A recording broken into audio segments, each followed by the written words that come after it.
part of our day, we have the most tremendous opportunity to hear from a world-renowned speaker, Mr. Mark Weizman, who is the director of the Simon Wiesenthal Institute. He has many other accolades under his hat.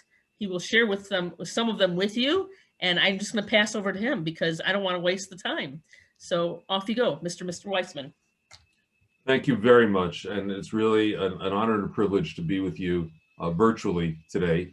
I hope that one day we can actually do this directly and in person, but this is certainly not that day yet at that time. So maybe give us something else to look forward to. In the United States, certainly, we're looking at different times these days and the change in things that we're hoping will bring a positive future. So we'll add that to the list. As you heard, my name is Mark Weizman. As you heard, I work with the Simon Wiesenthal Center. And today we're here today to commemorate the Holocaust, International Holocaust Commemoration Day, Memorial Day. So there are a couple of things I want to begin with and kind of answer some questions that you might have before I even start talking about the specifics of the topic that I want to deal with. So the first question is, who is Simon Wiesenthal? And why is there a center named after him? So very briefly, Simon Wiesenthal was a survivor of the Nazi concentration camps. He lived through approximately 10 different camps, lost almost all of his immediate family, was miraculously reunited with his wife after the war. It'd be fascinating stories some of the time to talk about him and how he survived and what happened. But one of the things that he swore he would do while he was in the camps, both concentration camps and death marches, and all these experiences, was to be a witness after the war and to try to remember what happened, tell people what happened, and to help provide some form of justice after the war. So he was trained as an architect, and he actually, when he had a chance to find a scrap of a pencil and a piece of paper, did a couple of drawings of what he saw. But ultimately, when he was liberated from Mauthausen, a concentration camp in Austria, by the United States Army in 1945, he was one of those skeleton figures that you see in these pictures. And one of the things he noticed was right after liberation was the American soldiers arresting one of the Nazi camp guards. And it all of a sudden hit him that there was a chance that these people would be brought to justice for what they did, for the crimes that they did. So he went and he volunteered his services to the US Army. And after, they kind of laughed at him as who was the skeleton who could barely speak English.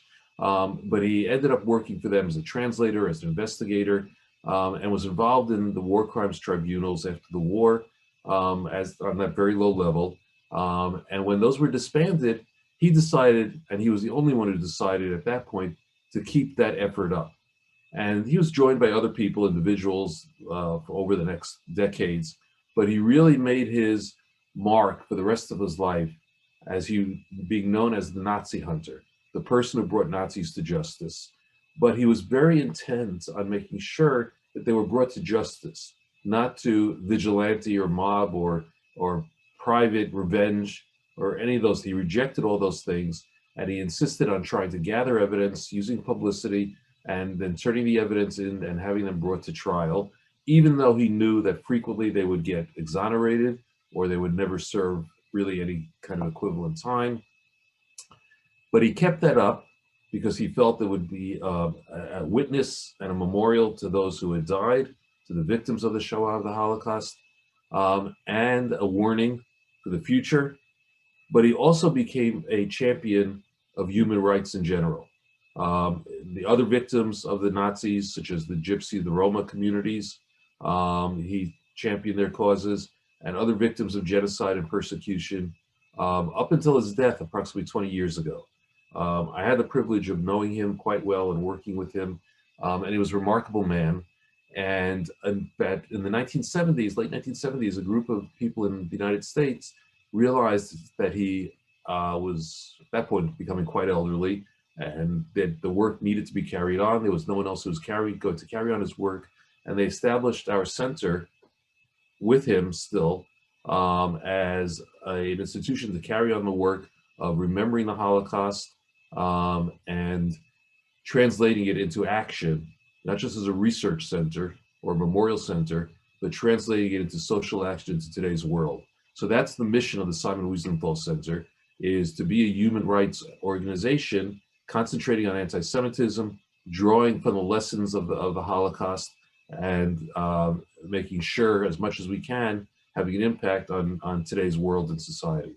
So given that background, my role is to represent us with certain governments in the United States and Washington, the State Department, at the administration, Capitol Hill, Senate, and the Congress, as well as international organizations such as the International Holocaust Remembrance Alliance, which is a body of over 30 countries.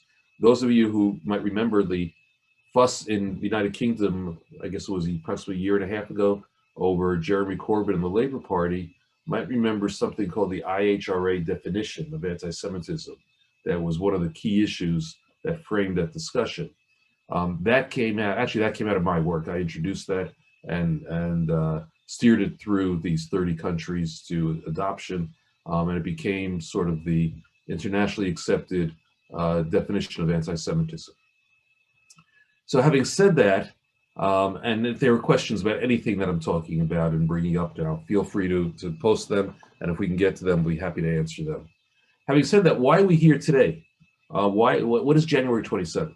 So the first thing to tell you, and you may know this already, and I apologize if you do, is that January 27th was the day that the Red Army, the Russian troops, liberated Auschwitz concentration camp. And as such, in 2005, in a resolution of the United Nations General Assembly, they resolved that the UN will designate 27th January as an annual International Day of Commemoration in memory of the victims of the Holocaust. And then it continues that they condemn and reject any denial of the Holocaust as an historical event, either in full or in part. And finally, as part of the resolution, it condemns without reserve all manifestations of religious intolerance, incitement, harassment, violence against persons or communities based on their ethnic origin or religious belief wherever they occur.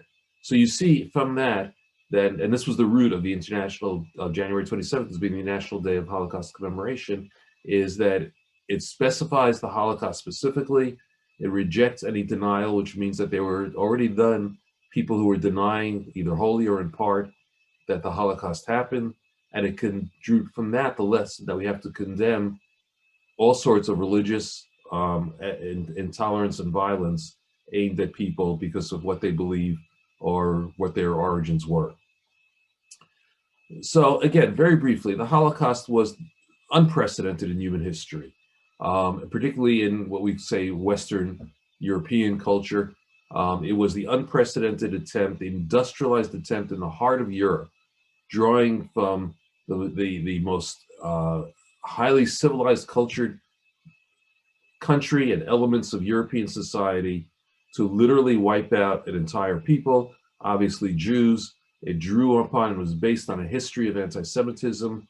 And in that sense, we could actually say, if we say that there were 6 million Jewish victims of the Holocaust, there were roughly 18 million people murdered or killed by violence during World War II.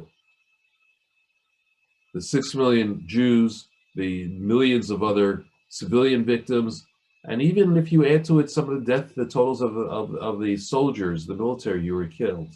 And all this, in many ways, was motivated by anti-Semitism.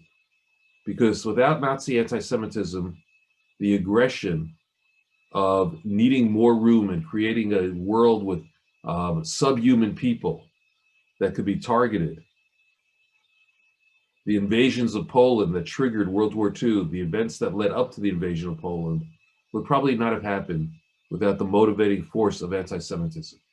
So the destruction on a huge scale, not just about the Jewish community of Europe, which was essentially wiped out, but the destruction on a huge scale can be seen literally as the result of anti-Semitism.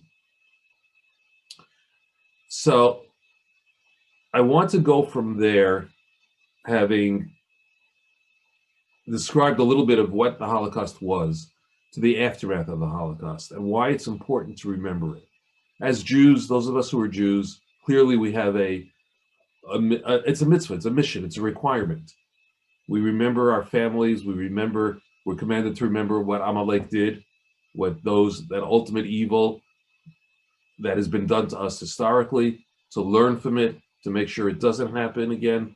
I don't have to repeat this. You grew up with it. You've heard it in schools and shuls and classes and in families. But there's a larger picture as well. And I want to kind of present this larger picture a little bit here. The Holocaust caused fundamental change in our societies and cultures.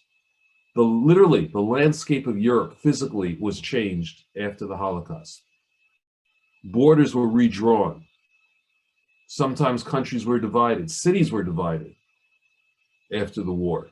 Some of them have been reunited in the latter part of the 20th century with the fall of communism. Sometimes there are still tensions, ethnic tensions, that exist and can be traced, in part at least, to events that happened in World War II, such as in the Balkans or places like that. The institutions of Western society that we've taken for granted, up until recently at least, grew out of it. The United Nations itself was in many ways created as a reaction to the Holocaust, to World War II, in an attempt to make sure that something like that did not ever happen. I should probably be very careful here when I say that the EU as well. I know that in the United Kingdom, that's a very fraught issue. I'm not going to go into that, but I will just say that the original motives for the EU were in part to create a community of nations that would be able to resolve things without going to war, so that World War II and the Holocaust would not be repeated. NATO and a number of other international organizations all grew out of the same soil. But there's some significant concepts as well. And one of the things, and Simon Wiesenthal was involved in some of these, the idea that 20, 30, 40, 50 years, you could still bring people who committed crimes, certain kinds of crimes, to trial. Well, that was his work. He kept the idea of a war, created the idea in some ways, war crimes tribunals, genocide, crimes against humanity, even the concept of human rights. These were all innovations that grew out of the revulsion felt after the Holocaust became known. It fundamentally changed our approach to the world in ways that sometimes we don't even realize. So that's the introductory part, because I was asked to, and what I'm going to speak about today are really Holocaust denial and propaganda. The attempt, after having told all that and how important and impactful the Holocaust was, by some people to either deny it or distort it or diminish it. And I want to begin by putting up a slide that I'm speaking to you from New York. And as I mentioned, my work takes me frequently based in Washington. And I am sure you're all aware of what happened just a few weeks ago, 2 weeks ago, essentially, in the capital of the United States, when it was literally assaulted by a mob, a riot, an insurrection. And for those of us who, and I know people who were there, I know people who worked there, and it was just shocking, absolutely shocking.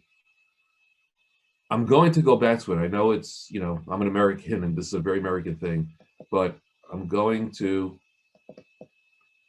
put up a slide, and I hope you can see it all. Actually, let me just, one quick question. Do you see just one slide or the entire slide? No, if you can put it on the slideshow from beginning, perhaps, then they'll be able to. That's what sorry. That's what I meant to do. Okay, there we go. And this is a picture of a man in the beard next to the man in the red hat with a black T-shirt. I don't know. I hope you can see it. And it's a sweatshirt. It says Camp Auschwitz. And the image of that was so shocking that the Speaker of the House, one of the most powerful people in the United States, Nancy Pelosi, when she spoke about it afterwards, you could hear her voice shaking. You could see video clips of it. Her voice was literally shaking as she said so many disgusting images, but one figure, the man in the shirt with Auschwitz on it, Auschwitz, walking through the halls of the United States Congress, was the most emotionally shocking image in a way that she could associate. And Nancy Pelosi, who is not Jewish, led a delegation last year to Auschwitz for the 75th commemoration of the liberation. It was a remarkable event. I was there, and it left a mark in her mind. And she went to Yad Vashem similarly at the same time in Israel. And she said that they were really events that changed her. Seeing these places changed her. And this is a woman who's been every place and seen everything. And it was the image of the assault and the contrast between the values expressed and the ideals of the, not the reality necessarily, but the ideals of the United States Capitol, and the reality and the image of a man with a shirt that said Camp Auschwitz, making fun of Auschwitz on it, that shocked her the most.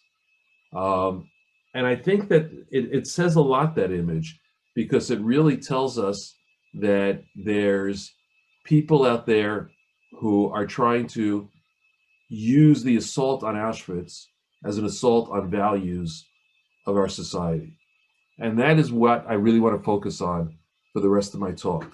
I want to go into a little bit of background on who these people are and what they're trying to accomplish, and why it's so important in a very specific and in a larger sense to be able to withstand, to recognize and withstand and reject and resist what they're trying to do.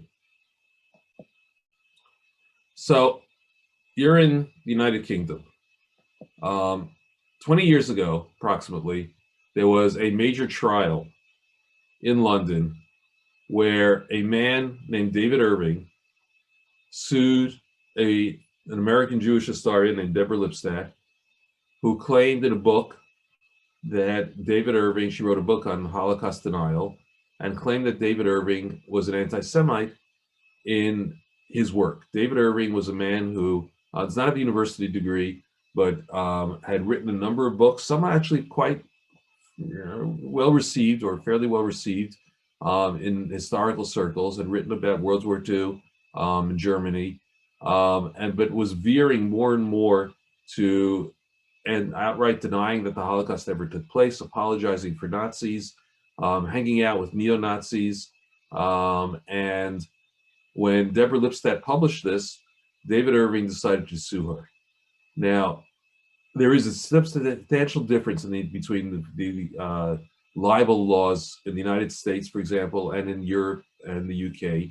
And just to tell you, in the United States, you have to prove your case. If David Irving was suing Deborah Lipstadt in the United States, he would have to show that she had intentionally falsified the record, and the onus of proof would be on him. In the UK, it's the reverse. She had to prove that she was legitimately charging him and had to defend herself, and the onus of the burden of proof was on her. The trial was quite controversial, very highly publicized. There's actually a movie that you could probably download and screen, called Denial, starring Rachel Weisz. And it was, it received a tremendous amount of coverage. And finally, at the end, the verdict came in, and you could see from the top, that's quote from the verdict by the judge, that found in Deborah Lipstadt's favor, that David Irving is indeed an active Holocaust denier. He's anti-Semitic and racist. Now, why am I putting up a 20-year-old trial? Is because essentially that verdict rendered David Irving and all the people like him who had claimed that the Holocaust never took place into basically fringe nuisances. They lost all mainstream credibility. Irving became totally disowned and rejected and rebuked by the historical community. His works have never received any sort of credibility again. He is reduced these days to kind of giving tours to neo-Nazi sympathizer, anti-Semitic sympathizers of World War II sites and meeting in secret in seedy hotels and motels, and really became the poster boy for the marginalization of hardcore Holocaust denial, claiming that the Holocaust never took place in Western society. And actually, if I go back, whoops, sorry. I wanted to go back for a second.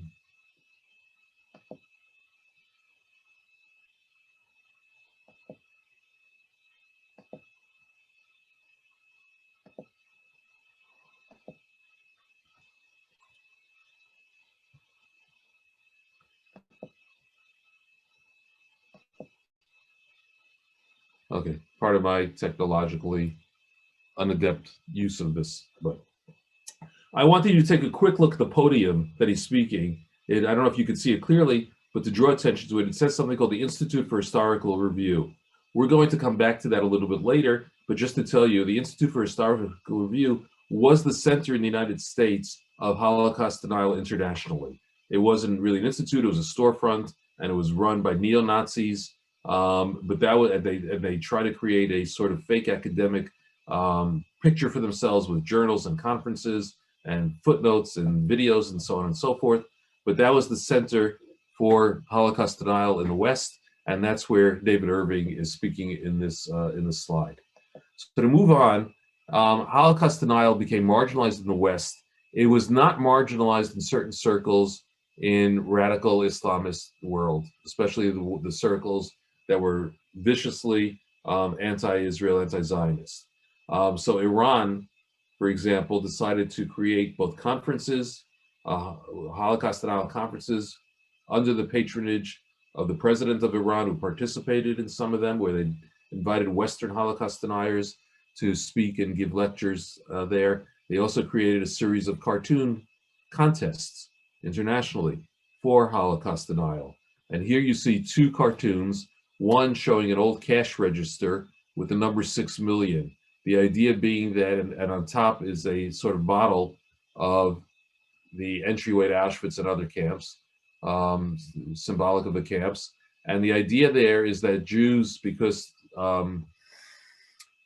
some Jewish families received reparations from Germany and other countries for both the family losses as well as property and real estate that was seized and stolen by the Nazis and their collaborators.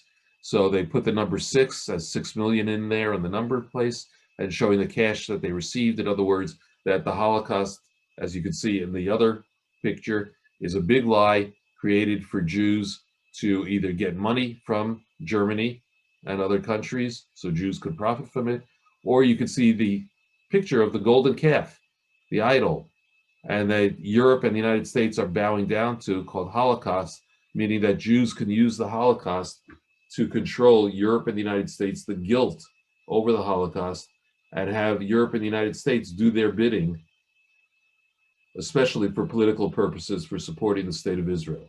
So that was prevalent and is prevalent in some circles in the Arab and Muslim world. It has become less so recently, but it certainly still is present in Iran and other places like that. I am not going to concentrate on that because that's very clear and very visible. And we see it, you can see it directly in the images that I showed you. But what I want to talk about for the rest of the time that we have, and I'm going to do it pretty briefly here, is what we call Holocaust distortion, which is not when the Holocaust is denied, but when it's diverted into different ways, paths, or deflected, or it's diminished, so that the impact of the Holocaust is lessened, and it can be kind of way could be made to use it or to make room for other more important and more dangerous in some people's minds issues. So I'm going to go back to the United States. And again, Charlottesville, the beginning of former President Trump's term in office, was a shock to the American system as well, because there you had people marching in clearly you could see the Nazi signs, flags, the swastika, and the Nazi salute using Nazi slogans, and the President of the United States making a statement that there were very fine people on both sides. Now, I'm not going to get into a discussion of President Trump, because the truth is, as with every other politician and human being, that you could also point out the things he did positively on the issue. Leaving aside even everything he did about Israel, but he signed an executive order strengthening U.S. Action on anti-Semitism, or the ability for the United States government to combat anti-Semitism. So this is not a referendum on President Trump, but I want to pick out things to show how Holocaust distortion in many ways, is more dangerous, because it's not on the fringes. It's not the hardcore Holocaust denial of a David Irving and the neo-Nazis and the Iranian government, but it's a more subtle kind of piece, where it penetrates the mainstream, particularly the political mainstream, which after all are still the arena where our laws are made and that can shape societies that we live in and have a greater impact perhaps than anything else. And here you have the President of the United States stumbling and at one point drawing a kind of equivalence and not being able to outright condemn people walking around with Nazi flags and making Nazi salutes. But to show you that it happens in all sorts of ways, and you've probably seen it as well. The impact, the reason that we can't get together, personally, for example, today, is obviously because of the COVID-19 pandemic. And here you have some protests in New York, where people from both Donald Trump and the governor of New York are portrayed as Adolf Hitler. The Holocaust is used as a political football, so to speak. So you can make points by targeting the person you disagree with and calling them a Nazi. So in essence, you are diminishing the impact of the Holocaust because you're spreading it so wide, it becomes meaningless. Here, once again, remember that Institute for Historical Review? Here is the current director of that institute. His name is Mark Weber. He's, again, associated with neo-Nazis. And you see the same symbol. And here is a video of his that I took a screenshot off just last night. It's on YouTube. And here he's discussing and giving a denial lecture. You can go online, and Holocaust denial was ubiquitous all over. I'm certainly not recommending it. I'm just telling you it was a significant problem, a significant issue. YouTube, for example, has finally said that they banned Holocaust denial videos, and others have followed. Facebook and others have followed suit with bans on hardcore Holocaust denial. But the fact is, as I said, I just did the screenshot last night, and the reality is there is so much material out there that even big tech, such as YouTube or Facebook, has difficulty in realizing or knowing how much material is out there, what's out there, and can't control it themselves. Why did they take this step, this unprecedented step? A lot of it has been taken in the wake of what happened in Washington and leading up to it, where the internet became, particularly social media, a home for conspiracy theorists and hate speech that really has created the groundwork for a lot of the crises that we're seeing in our societies today. And it played out most, I think, openly and terrifyingly in the United States over the past couple of weeks and months, but it has a global impact. I don't have to tell you, social media is global. Your pages are connected across borders. If you can do it, so can Holocaust deniers, so can neo-Nazis. But the fringe as I said, is easy to recognize sometimes. Holocaust distortion is much more difficult. So this is a protest. This was a BBC story, a protest that the U.S. joins Hungary in a protest over a pro-Nazi statue by a man named Homan. This is 2015. That's the protest. And I don't know why. Let me go back again. I don't know why all right, I have problems going back.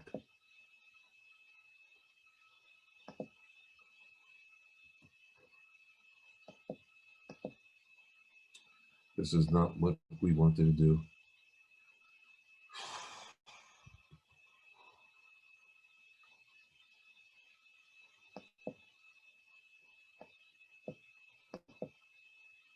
Okay, there should have been a different. No, I can't get that other slide. All right, I apologize for that. So Balint Homan, there's supposed to be a picture of the statue there. Balint Homan was a World War II era Hungarian politician.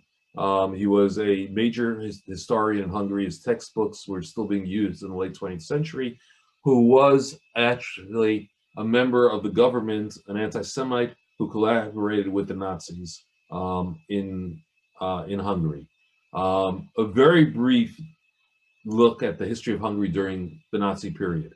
Hungary was a kind of ally of the Nazis up until 1944. They were ruled by a pro-Nazi government. Homan was the person in the government who introduced the Hungarian version of what we call the Nuremberg laws, which were the laws the Nazis used to isolate and disenfranchise Jews from Germany, meaning they could no longer be citizens, they could no longer work in certain professions. They had all legal protections stripped from them. There was the pre-runner of the Holocaust in Germany. And Homan was the man, as a politician in Hungary, who introduced those laws into Hungary in the 1940s. Hungary's Jews were protected by the Hungarian government until 1944, when the Nazis came in, literally, and even though there were deportations of non-Hungarian Jewish citizens before that, 20,000 were murdered in one occasion, and there was forced labor that murdered thousands of Jews, killed thousands of Jews prior to 1944. And until mid-1944, the bulk of the Hungarian population, roughly 450,000 Jews, were still in terrible conditions, but had not been deported to the death camps. That changed in 1944, when approximately 120 Nazis came in and deported approximately 400,000 Jews to their deaths, to their murders, in a period of months. Now, clearly, you cannot put 400,000 people on trains and ship them through Europe with 120 people doing that. You need more, you need collaboration, and there were massive numbers of Hungarians who were more than willing to collaborate with the Nazis in doing this, which is a pattern that was repeated all throughout Europe. Balint Homan was the man who made that legal in Hungary. We flash forward to just a couple of years ago, when the Hungarian government, the current Hungarian government under Viktor Orban, is moving away from what they call liberal society and want to create an illiberal society, which includes cracking down on courts and freedom of speech, etc. And one of the things they're doing as a motivation, or as the underpinning of this, is to turn back in history to when the period when they think Hungary was ruled the best. And they're looking at people like Balint Homan, this Nazi collaborator, as heroes, as people to be role models to be followed. So the Hungarian government were the ones who proposed the statue and funded it. And this is what the protest was about, led by Hungarians, the Hungarian Jewish community. The United States government joined in, I joined in, we were in Hungary, and the pressure, the international pressure, even President Obama spoke about it publicly, caused the Hungarian government to back down. But the reason I'm bringing this up is to show how even governments today, he did not deny, the Hungarians never denied that the Holocaust took place, but they wanted to make a hero of a person who contributed to it for their own political purposes today. That is not the only country that it's happening. Here is a picture of two people. One of them is a man. His name is up there. He works in a Polish government institute that is charged with being the institution that's responsible for the guardian of historical memory in Poland. And he is the publisher as well in his job. Before he took this job with the Historical Institute, this official government institute, he published David Irving's works in Poland. So we have a man who introduced Holocaust denial material into Poland is now in a position of responsibility at the institute, the official government institute that's charged with setting up and being responsible for memory of World War II, the Holocaust, and so on in Poland itself. And again, we have a Polish government that is also cracking down on civil rights and freedom of speech and political rights and so on. Here's another Polish historian who was nominated by the Polish government for an award. Actually, this was an award to be given in New York, and we helped expose it and have her not receive the award. But she, for example, has said since the end of the war, the Jews done everything to conceal the truth about the Holocaust from the world. Thus, for decades, we are dealing with a mass production of Jewish lies. In other words, everything that we say about the Holocaust in the Jewish community is a mass production of Jewish lies today. And this is a woman who the Polish government, an arm of the Polish government, consulate in New York, put forward to receive an award. Now, boy, I did a terrible job on this PowerPoint. I apologize for that. There are supposed to be 3 columns here, and each of the columns shows a law or excerpts from a law in different countries. The first one that's somewhat obliterated is from Poland, the second from Russia, the third from Ukraine. And these are called history laws or memory laws. And what each does is essentially says that anybody who tarnishes the name, spreads false information about the country and their actions during World War II, or people in the country and their actions during World War II, particularly in terms of collaboration with the Holocaust, can be charged either criminally or civilly. Criminal means that they can go to jail. Civil means it's, so to speak, a private action, and you can be sued for damages. And again, remember that all of these countries operate under the same legal proceedings in a sense as the United Kingdom, where the person who's accused has to prove that they're innocent. Anyone can bring a charge and charge anybody, and the proof has to be on the person who's charged that they are innocent. So in Poland, for example, it's that the Polish state or anyone in the Polish nation had any sort of responsibility. There is a lot of controversy about this law. A lot of people protested it. The Polish government finally revised it, saying that, okay, they shall not be liable to imprisonment for up to 3 years. They'll drop the criminal proceedings, but they've allowed the civil proceedings to continue.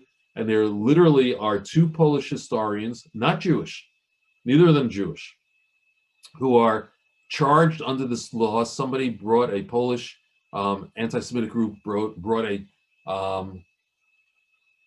charge to them, and they are facing charges right now. The verdict is going to be delivered in February. And these are 2 world-renowned historians who have researched, for example, the role of the Polish police in World War II in collaborating with the Nazis and turning Jews over, or in some cases even participating in violence against Jews. And they are literally facing trial as we are talking today.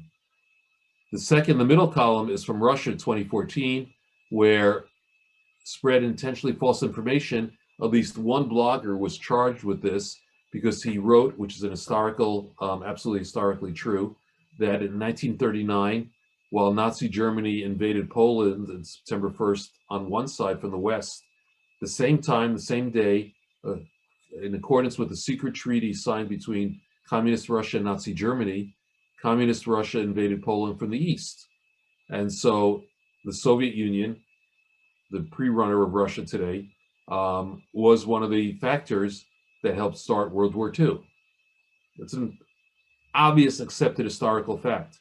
And yet this person was charged under it and convicted for spreading false information. And there's a law in the Ukraine about the fighters for Hungarian independence. And this is a law, that group refers to Nazi collaborators who were responsible for the deaths of thousands of ethnic Poles, tens of thousands of ethnic Poles, and thousands of Jews as well, collaborating with the Nazis. Just to clarify that, when they realized that the Nazis were not going to give them a independent Ukraine, they turned against the Nazis as well and then stopped collaborating with them. But in the early stages of the Nazi occupation of Ukraine, there were major immense amount of collaboration that led to the deaths of tens of thousands of Poles and ethnic Poles and Jews there. So if you criticize them or even just write the truth about these people and their efforts and their actions during World War II, you can be charged in these countries under law. To go back to the UK, I don't want to get into and revisit the entire Jeremy Corbyn issue, but I will point out that he had a 10-year relationship with a man named Paul Weizman, who was a notorious Holocaust denier. And the picture here is he's attending a meeting organized by this man in 2013. And the fact that a person who was potentially the next Prime Minister of the United Kingdom can have a long-standing relationship and participate in meetings held by a hardcore Holocaust denier is extraordinary. Oh, I'm sorry. These were a clearer view of the laws. We will continue past them. I began with January 27th and talking about why that day is important. I'm going to come to a conclusion by returning back to January 27th and how even inadvertently, denial of the Holocaust is one thing, distorting the Holocaust is perhaps more dangerous. This is the first proclamation from then President Donald Trump on the first Holocaust commemoration day when he was in office, January 27th, 2017. I'm not going to repeat the whole thing. I'm just going to point out that he, on the surface, said everything that you would expect the President of the United States to say in condemning what happened. But if you look carefully, one thing is missing from these remarks, and they never mention the word Jews. They never identify who the victims were. And you cannot understand the Holocaust or talk about the Holocaust without remembering who the prime victims of the Holocaust were, the Jewish community of Europe and whoever would have fallen under Nazi rule. The Holocaust refers to Jews. There were millions of other victims of the Nazis, victims of attempted genocides, Roma, gays, etc. But when we refer to the Holocaust, we refer to what the Nazis attempted to do and their collaborators to the Jewish communities. And if we leave out who the victims were, even unintentionally, and this was clearly an unintentional mistake in this statement, we lose track of what really happened then. We allow the history of the Holocaust to be distorted.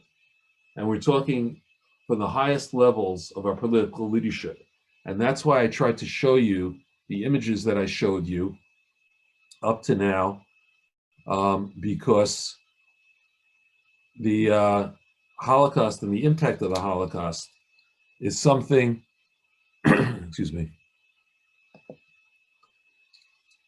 that is still being felt today. And the people who are attacking it, the ones who are attacking the Holocaust by denying it totally, are the people who would like to return to a time where you judge people by their ethnic origin, by their skin color, by their religion, and you classify them, and you create levels of subhumans, superhumans, and you recreate a society in which genocide can happen again. And for those who distort the Holocaust, they may not want to recreate the genocidal impulse of Nazi Germany, but they want to use it very often to diminish it, to divert attention, deflect from their own local national myths and histories. from the history of collaborators, because the genocide, the Holocaust could not have taken place without the cooperation, the active and passive cooperation of hundreds of thousands of people throughout Europe and throughout the world, as the example of Hungary that I showed you. And if you go back and try to make those people who collaborated into national heroes, to deflect responsibility from them, to say that they had nothing to do, and my country had nothing to do with the murder of millions of Jews, you're restoring, again, a world in which prejudice and discrimination become part of the national ethos, part of the fabric of society. And that's why the Holocaust, even today, is under attack from both the fringe and the mainstream. We live in a world, and we saw it in Washington and throughout the last presidential campaign, and you've seen it in the United Kingdom, and we're seeing it all throughout the world, where misinformation is used to seed conspiracy theories, violence, and hatred on a daily basis. That's why YouTube, Google, Facebook, and others have begun to try to figure out what to do about the massive amount of misinformation that's spewed online every day. I don't have an easy answer for that. But we could begin, we have to begin, by recognizing the dangers of misinformation, the dangers of allowing our history to be distorted, not just denied, but distorted. If there are lessons or memories to be gained from the Shoah, from the Holocaust, survivors were explicit. What happened to them must never be allowed to happen to anybody again. We as Jews have to remember what happened to us, but the impact was global. So it's our responsibility to take what we learned from that period, and not just to say never again, and not just to say Yizkor or another Kel Maleh. Those are important, and we need to do those, and to light candles. But as important, or spurred on by those private memories and community memories, is the national or the global, the wider memory to fight misinformation, to recognize it, to stand up to it, not just in the easy case of Holocaust denial, but in the harder case of Holocaust distortion, where what is on the surface is not always apparent, or what's apparently on the surface is not always true, because that is the only way that we can create a world that will move past repeating the Holocaust or targeting other people as victims, and to really create a world where we've learned something from the past to make a better present and hopefully a brighter future. You're all in school. Your future is ahead of you. We have made a mess of this world in many ways. But we can tell you from our experience in this world that knowing what happened, history matters. And we hope and charge you with picking up that mantle and keeping the memory of January, what you hear on January 27th, of Yom HaShoah, of Yizkor days,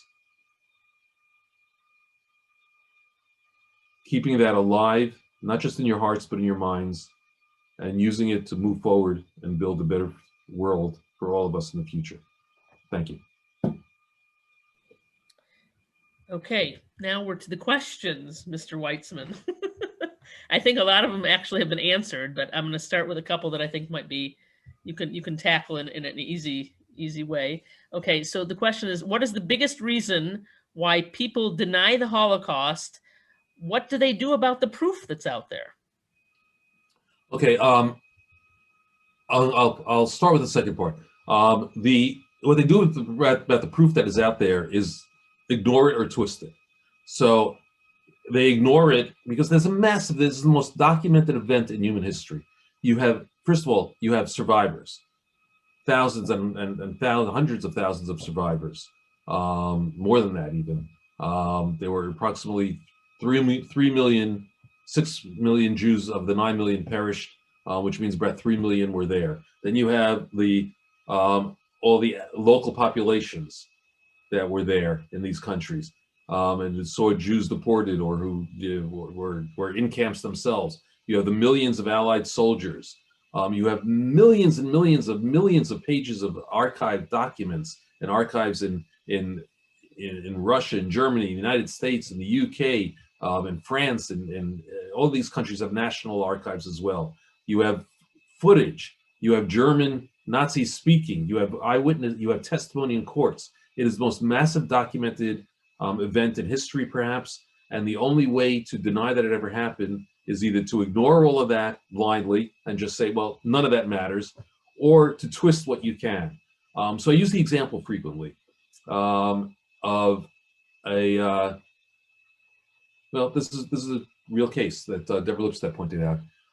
David Irving did. He took a telegram that was sent from the essentially the most powerful man in Nazi Germany behind Adolf Hitler, Heinrich Himmler, who was the head of the SS and was in charge of the concentration camp systems, the deportation, and the murder of the Jews in the camps. And there was a telegram that was sent in from Berlin saying that so-and-so is here. Do not, stop deportation, or something to that effect. I'm paraphrasing it right now. And David Irving said, look at that. As soon as Hitler and the hierarchy found out that people were being deported, they ordered a stop to it. And if anything happened after that, it was accidental. It wasn't planned. It wasn't part of a plot. And an historian went back and read the entire telegram, and it wasn't just 2 sentences.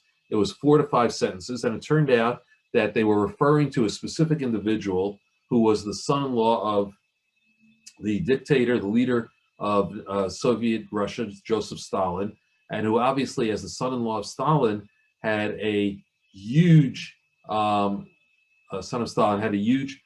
political importance. It could be used as a hostage, as a negotiating piece, or propaganda, etc. And it referred specifically to that individual. That man, that prisoner of war, was not to be deported because there were other reasons and uses for him. But selectively, leaving the rest of that out was the way the Holocaust deniers read that telegram and used it as evidence. So it's Holocaust denial is built on a lie, and it is full of lies, 100%. And again, the David Irving trial showed that. The expert witnesses that were brought about Auschwitz, about the Nazi killing process, and so on and so forth, left him with no credibility, shredded his case totally. And that's the case with Holocaust denial. And in some ways, that's why it became so marginalized. And there's less of an issue, except in the circles, of Iran and places like that today.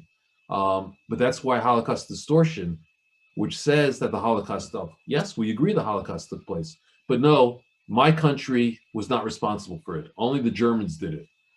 So we have no share of responsibility, so we have nothing to learn from it. As a matter of fact, we were victims just as much as Jews, or maybe even more so. That's a dangerous school of thought. And that school of thought has political power today. And that's the difference. Thank you very much for that. Sorry, Mrs. Abacassis is having internet issues, so I'm just taking over for a moment. So another question that we've received is the Wiesenthal organization working with agencies monitoring far-right organizations to counter extremist propaganda and activities? I can answer that with a very short yes. Emphatically, we are. With organizations in the UK as well. I have a good relationship with CST, for example. I hope everyone knows what CST is there, and with other international organizations. these efforts have to be both local and global, because especially in today's world, they're linked. There are neo-Nazi and far-right extremist groups that, people from the U.S. go to Europe to train and to meet with. Messages are exchanged, funding, propaganda, and so on. All that is global. So to fight it effectively, we have to work globally as well. And I think that's one of the key issues, is that in this case, the solution has to reflect the nature of the problem. We can't be isolated. So we have allies, and again, I'm going to point out, and I think it's I talked about the collaborators before, the allies, and even in some of these countries during World War II, Poland, which I've been very critical of, was the only country that had actually an organized network of rescue of Jews from the resistance, a national organized network of non-Jews called Żegota, who risked their lives on a daily basis to hide and protect Jews. This was not the only place, but it was the largest, as I said, the only national organization to that. These people were extraordinary. Their courage was remarkable. Their story has to be told as much as any other story when we deal with the Holocaust. And then multiply that throughout every country in occupied Europe. We find the same thing today. We have an extraordinary amount of allies who are not Jewish, who come from all sorts of communities, religious, non-religious, Christian, Muslim, atheist, straight, gay, etc. And they expend tremendous effort on working on this, and I'm grateful to work with them and have them as allies and friends. Excellent, thank you.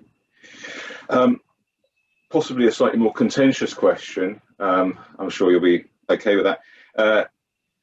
Do you see a danger with people thinking that all the 74 million people who voted for Trump, being put together with a more militant white supremacist? Does this increase the sense of division in the US? Is there a parallel with how people look at those who voted for Jeremy Corbyn in our last election? That's a great question, and I happen to really enjoy contentious questions. I don't think that anybody who thinks about it, and anybody who I know that works on these issues, and very directly myself, first and foremost, would ever put the 74 million people who voted for Donald Trump in the same category as the people in Charlottesville or some of the people I talked about in my presentation today. Donald Trump had a large pocket of support in the Orthodox Jewish community in the United States. Donald Trump was seen by many people as a friend of the Jewish community, and people called upon or looked upon his relationship with the state of Israel, and etc., as being more dominant than the other parts of it. And that's why I said I didn't want to make this a referendum on Donald Trump. But as with any other figure, he should not and could not be above criticism. And the criticism that I leveled at him, I was very specific in pointing it out, was in two areas. One was about the extremists who took what they claimed were signals from him to legitimize their ideology and their actions, as in Charlottesville, and the reaction afterwards. And the other was at times, like in that January 27th remarks, where I don't think a signal was even intentionally meant to be said. I think that there was just a kind of lack of thinking about it carefully that played out. So I don't want to put by any means and any kind of statement out there that anybody who is a Trump supporter is a Holocaust denial, distorter, anti-Semite, extremist, etc. There were many, many people, and you can even see it in Congress. And I'll give you a very concrete, specific example.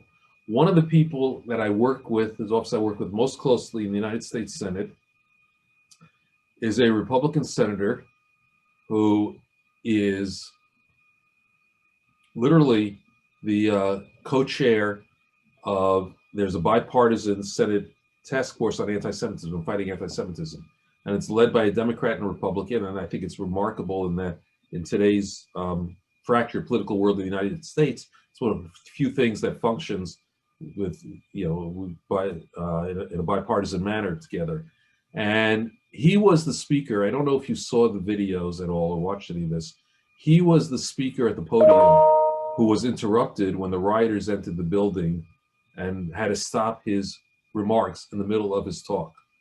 And he was speaking in defense of Donald Trump and claiming he was one of the people who wanted to question the validity of the election. Now, I would totally disagree with that. I think the election was absolutely legitimate, fair, valid, and so on and so forth.